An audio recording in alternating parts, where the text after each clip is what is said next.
Македонија не е подготвена да испрати војници во Украина, доколку таму се испраќа воена мировна мисија по постигнување на мир.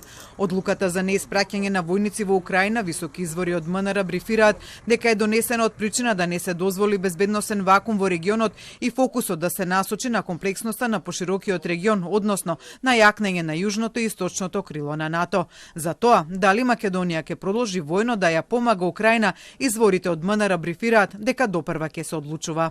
На највисоко државно ниво ќе се решава дали ќе продолжи помошта за Украина.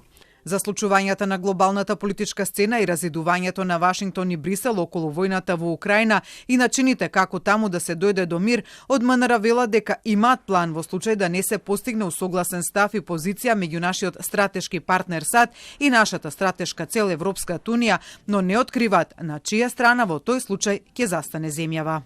Имаме план, ја следиме ситуацијата, предвидуваме. Ако се поделат САД и Европската унија, ќе одлучиме тогаш, може и да се промени ставот. Воздржаното гласање на Македонија за резолуцијата на Европската унија во Обединетите нации за постигнување мир во Украина од МНР не смета дека значи разидување со унијата и незината надворешна и безбедносна политика со која, како што велат, земјата е целосно усогласена. Истовремено оттаму наведуваат дека Македонија е усогласена и со својот стратешки партнер САД и оти земјава не може да го менува ставот кон својот стратешки партнер со менување на администрацијата во Вашингтон.